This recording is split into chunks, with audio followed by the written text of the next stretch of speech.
নমস্কার। ভিডিও করলাম। আসলে কিছু কিছু কাজ যেগুলো ভিডিও দেওয়া হয়নি অনেক দিন ধরে, কারণ সময়ের খুব অভাব। হরি ওম তৎসৎ, হরি ওম তৎসৎ, হরি ওম তৎসৎ।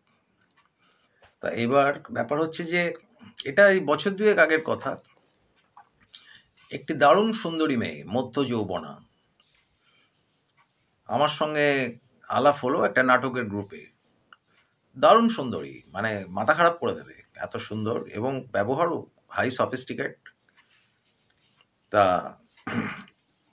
আমার সঙ্গে নাটকের দেখতে গেছিলাম, ওখানেই আর কি নাটকের গ্রুপেরই মেয়ে আমার সঙ্গে আলাপ হলো, প্রণাম করলো আমাকে।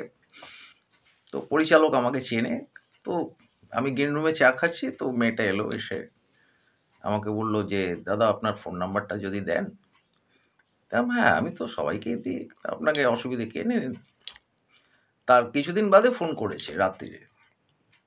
আমি বললাম আপনি যদি ফোন করেন, আমাকে যদি মনে হয় কোনো প্রয়োজন, তাহলে রাত্রে ফোন করবেন, কারণ রাত্রে আমি একটু রিল্যাক্সে থাকি। তো রাত্রে ফোন করেছিল। তা হাজব্যান্ড আছে, ভালো চাকরি করে হাজব্যান্ড, দেখতেও ভালো, একটা বাচ্চা। তা আমাকে ফোন করে যেটা বললো যে কিছুদিন হলো হাজব্যান্ড একটু, মানে ও মনে হচ্ছে মেয়েটার যে হাজব্যান্ড একটু পরকীয়ার দিকে বোধহয় একটা হচ্ছে, অফিসিয়াল কোনো ননভেজ কেসে আর কি ফেঁসে গেছে, বা যাই হোক হাজব্যান্ডের একটা পরকীয়ার মানে স্মেলও পাচ্ছে, এরকম একটা ব্যাপার।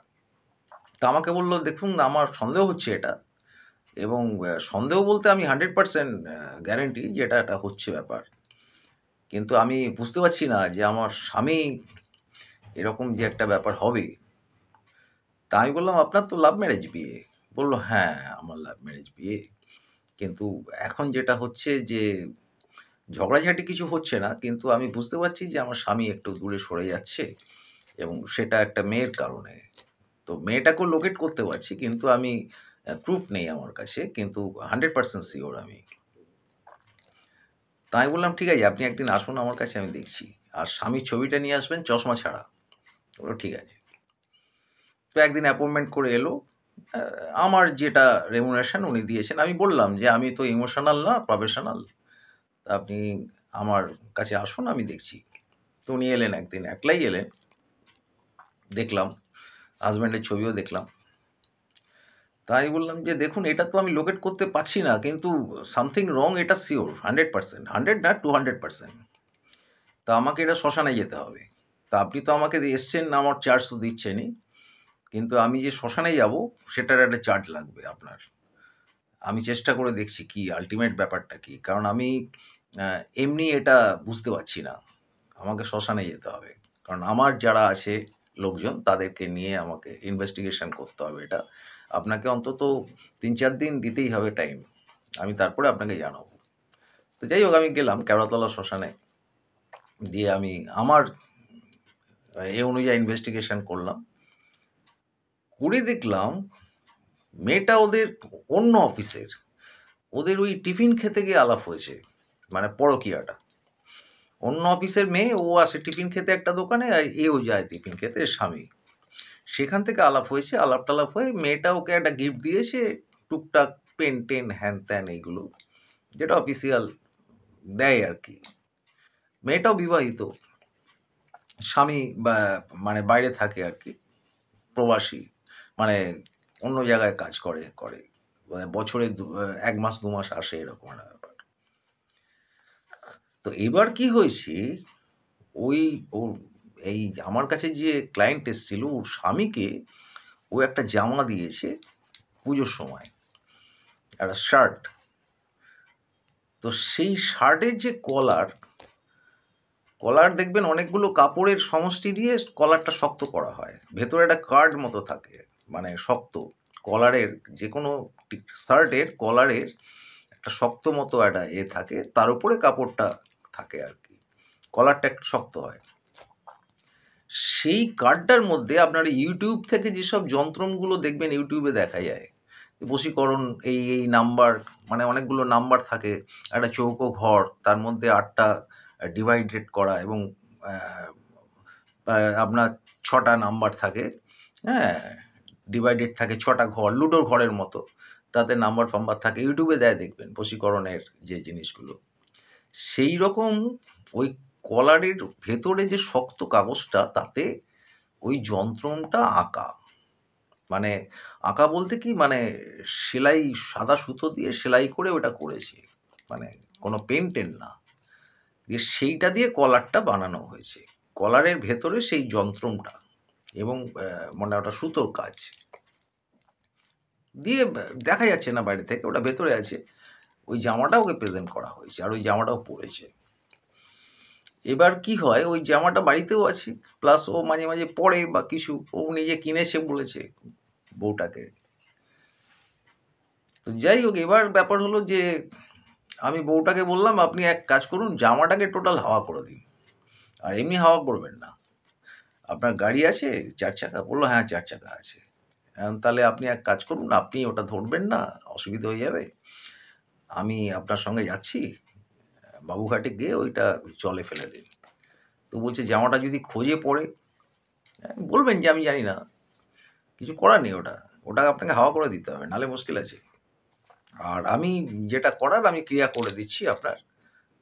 তবে ও খুঁজবে, আপনাকে জিজ্ঞেস করতে নাও পারে, যদি করে বলবেন যে আমি এটা জানি না, একদম অস্বীকার করবেন, কারণ কিছু করার নেই, ওটার ভেতরে যন্ত্রম আছে। বলে আপনি কি করে বুঝলেন? সেটা তো পরের ব্যাপার, আমি কি করে বুঝলাম তার জন্য তো আপনি টাকা দিচ্ছেন আমাকে, টাকাটা তো এমনি দিচ্ছেন না, আমার মুখটা দেখে কি টাকা দিচ্ছেন? তা তো নয়। আর আমার সেরকম সৌন্দর্য নেই যে আপনি আমাকে মুখটা দেখে টাকা দেবেন। তো টাকাটা দিচ্ছেন আমার ইন্টেলিজেন্সির জন্যে, আর সেই ইন্টেলিজেন্সিটা আমাকে জাগ্রত করতে হয়েছে শ্মশানে, বাড়িতে হয়নি। তা সুতরাং এই হচ্ছে ব্যাপার। তো বললো তাহলে আপনি যদি আমার সঙ্গে যান বেটার হবে। আমি হ্যাঁ, আমাকে যেতেই হবে, কারণ ব্যাপার হচ্ছে জামাটা আপনি হাতে নেবেন না, ঝামেলা হয়ে যাবে। আপনার কি ড্রাইভার আছে গাড়ি, না আপনি চালান? বললো না আমি চালাই। কোনো ব্যাপার না, তাহলে তো আরও সুবিধে হয়ে গেল। আপনি গাড়িটা নিয়ে আসবেন, গাড়ির মধ্যেই জামাটা রাখবেন, আপনি হাত দেবেন না, আমি যেখান থেকে গাড়িতে উঠবো সেখান থেকে আমি উঠে যাব। তো ব্যাপারটা তাই। এবার গাড়িতে উঠলাম, আমি উঠে ওনার সঙ্গে আমি বাবুঘাটে গেলাম। হ্যাঁ, বাবুঘাটে গেলাম। বাবুঘাটে গিয়ে গঙ্গায় জামাটা বিসর্জন দিলাম, এবং গাড়িতে যেখানে ছিল সেখান থেকে জাদুটোনাটা করলাম, করে ওনাকে আমি একটু শরীর বন্ধন করে দিলাম, যাতে কোনো হ্যাজার্ড না হয় ফ্যামিলিগত বাড়ি যাওয়ার পর।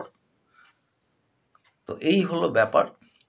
তো মানুষ কত ডেঞ্জারাস, এবং এই যে তান্ত্রিকরা কাজ করে এবং এই বুদ্ধিগুলো দেয় লোককে, হ্যাঁ, এই যে ইউটিউবে দিচ্ছে, এবার এইগুলো কি হচ্ছে, অস্ত্র, একটা বাচ্চার হাতে ছুরি দিলে সে কি করবে? সে বালিশ ফালিশ যেখানে পারবে ছুরিগুলো পুড়ে বালিশ ফালিশ ফাটিয়ে দেবে, কারণ সে তো কিছু একটা করবে। তো মুশকিল হচ্ছে আনাড়ির হাতে যদি ছুরি থাকে, অস্ত্র থাকে, সে যেখানে সেখানে করবে, এটাই ব্যাপার। তো এবার ইউটিউবে এইগুলো দিচ্ছে, আর ওই মেয়েটা সেটাই করেছে। এবার মুশকিল হয়ে গেছে এইটা। এবার তার ফল দেখুন, একটা সংসার বিসর্জন হয়ে যাচ্ছিল, আর মেয়েটা, বাচ্চা আছে একটা, আমার কাছে যে এসেছিলেন তার একটা সন্তান আছে। তো যাই হোক, আমি বাবুঘাটে যে গেছি ওনার সঙ্গে, ওই ভদ্রমহিলা আমার ক্লায়েন্টের সঙ্গে, তার জন্য আমাকে ফিস দিয়েছেন উনি। আমি বললাম যে আমি আপনার সঙ্গে যাব, কিন্তু আমার একটা ফিস আছে, যেতেই হবে, আমাকে সেটা দিতে হবে।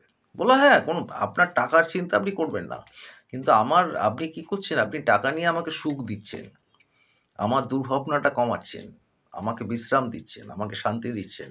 তো এর জন্যে আপনার যেটা রেমুনেশন, আমি কোনো রকম তাতে কথাই বলব না।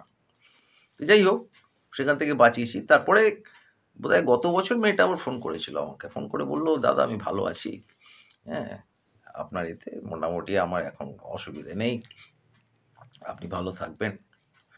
তা আপনাদের ভিডিওটা বললাম এই কারণে যে এটা আমি অনেক কাজ করি যেগুলো ভিডিও করা হয় না। তো ফলে কি হয়, আমার যে ভিডিওগুলো, সেগুলো কাজের ধরন ধারণগুলো যে কত রকম হতে পারে। আর সেকেন্ড হচ্ছে, মানুষের মন সবথেকে নোংরা। আমরা চান করি, হাত ধুই, পা ধুই, গায়ে সাবান দিই, মনে তো সাবান দিই না। মুশকিলটা হয়ে গেছে এইটা। মনের কোনো শ্যাম্পু নেই, সাবান নেই, হ্যাঁ, মনের কোনো, আমাদের কোন, ঈশ্বরেরও নবকলেবর হয়, আমাদের হয় না। এই হচ্ছে ব্যাপার আর কি। ভালো থাকবেন।